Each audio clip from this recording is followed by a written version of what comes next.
Okay, so normally I'm not super political on this page. However, I wanted to bring awareness to something. So the other day I was scrolling through Twitter, now X, it's still Twitter. I was scrolling through Twitter.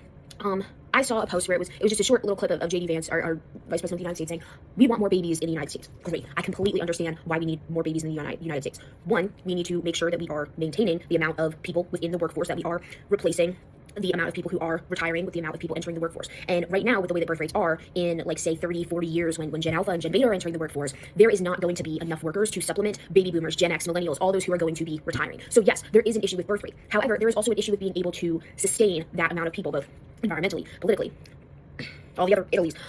And point is to say, you need, like, there's not really much of an incentive to have kids right now in the United States, when the average American cannot afford a house. I mean, the ideal situation to have a child is you have two parents. Does not matter the gender. You have two parents, steady financial income, and ideally a house. Ideally, you're not in an apartment with a one bedroom. And yes, I know the biological clock is always ticking on people. Sometimes people are not in a position where they can go from being in an apartment, being a renter, to being a homeowner, because there are things like down payments and interest rates and all other stuff to consider.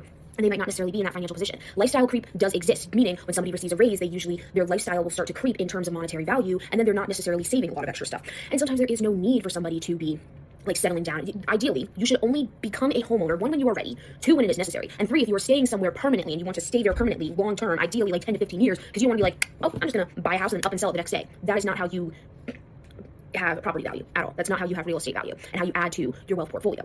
That also being said, housing prices over the past couple years have been redonkulous, and I don't have any numbers off the top of my head, but I'm pretty sure the average price is around like 400,000 something for a house. And for a lot of people now, the minimum income to even be able to qualify is somewhere in the six figures. Most Americans are not making six figures. So when you have like an apartment or a rental, or you're a renter, and I know some people are of the opinion like, oh, well, renting, you're just throwing your money at someone else. No. How do you think people out of college move out? They don't just move to a house right away. They either have to stay with their parents to be able to build savings and equity, or they go rent an apartment like I do. I rent an apartment. I am post-grad. I've been post-grad for like 9 months now. And then also the stuff with, like, yes, I understand why people need to be having babies. However, people who can have babies have uteruses. And women's rights has come a long way within the past many, many years. I'm a big proponent of women's rights. I am a woman myself. Great. I'm going to say I don't necessarily enjoy working. I don't think any reasonable person can say, oh, I enjoy going to my 9 to 5 every day. I enjoy my job well enough. However, I am in a space where I do not want children. I have known this since I was beginning of college, late high school. I don't want children. And people can tell me as many times as they want, oh, you're just delusional. You're in your early 20s. You'll change your mind once you have met the right person. I have met plenty of people, and none of them have I wanted to start a family with. And I have no aspiration to start a family. If anything, I have the aspiration to be a dick, a dual income, no kids. And you know what? Great. I can benefit the economy that way. I know that personally, for me, having children and bringing a child into this world, which I don't want to do, is going to do no benefit, because I'm going to be resentful of having to child rear. I don't want to do that. And so I, just like many other women, many other people who have uteruses, have taken preventative measures to prevent myself from having a child, i.e. contraceptives, whether that be IUDs, condoms, birth control, the patch, etc., etc. Those exist. Those are part of family planning and part of supporting Americans who do or do not want children. Because even then, you might have a young couple who they're not ready to have a child, but they want to have a child at some point. But in order for them to be fiscally ready, they need to have access to contraceptives, whether it be condoms, birth control, whatever, depending on if they are of the same sex, not of the same sex. And even when it comes to them not being of the same sex, then you have the whole question of surrogacy, of adopting, surrogacy, adopting, whatever they want to do. Big proponent of any couple can have children. But usually the ideal situation for somebody to have a child is they are in a relationship and they are financially ready to support a baby. Babies are very expensive. Formula, diapers, childcare. Oh my God, childcare is insane right now. Like, with that being said, there is not much of an incentive right now for people to be having children.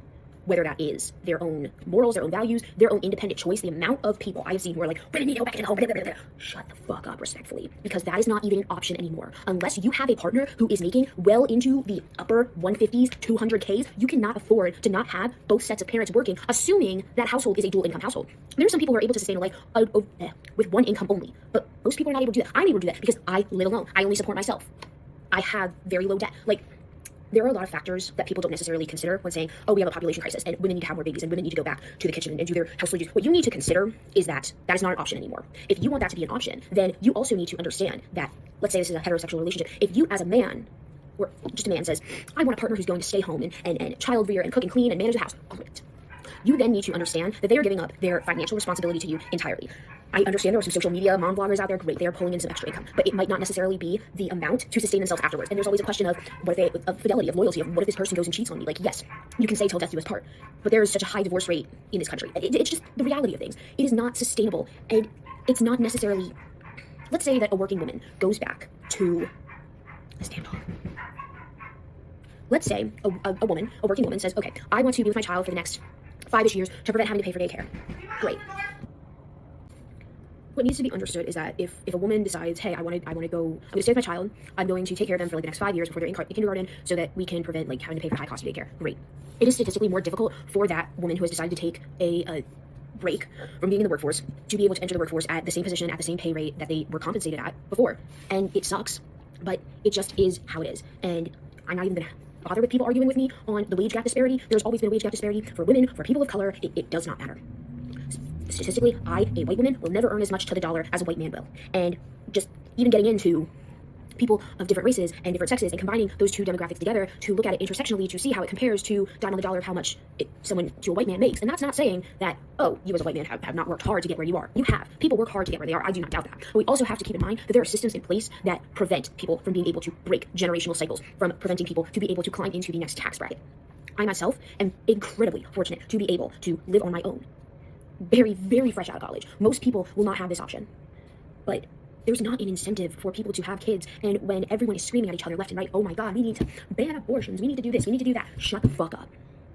If you do not have a uterus, I honestly don't want to hear your opinion on abortions or contraceptives.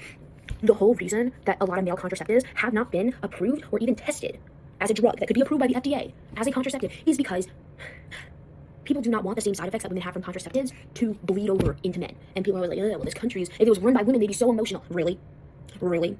Must we look at how many serial killers are men? Must we look at the fact that the main demographic of the crime channel, I watched true crime all throughout the entirety of COVID because I was intrigued by it. And people are usually consumers of something that's relevant to them. Do you know how many young women are murdered because the men are just too emotional? Shove your opinion where the sun does not shine. Because, respectfully, I don't give a shit. I don't. Well, kind of do. I'm talking about it. But it's just a logical argument. And when you have two partisan parties yelling at each other back and forth over and over again, where we have set up a system where it does not feel like there is a win-win, Republicans and Democrats are always going to be at each other's throats because one party thinks that they are doing right, the other party thinks that they are doing right, when in reality, both parties do have their flaws. But right now, the entire Republican Party is in a chokehold by Trump. And none of them are brave enough to stand up to him. And it really fucking sucks. But it just is what it is. And if you support Trump, great. I don't want to associate with you. Because he is a bigot, he is a racist, he is an alleged and probably an actual rapist. And I don't like people who support that. And honestly, you shouldn't either, because it just makes you a giant fucking bigot. Seriously. Where has all the common sense in this country gone? It's just non-existent. Thank you if you have stayed till the end of this rant. Yes. Goodbye.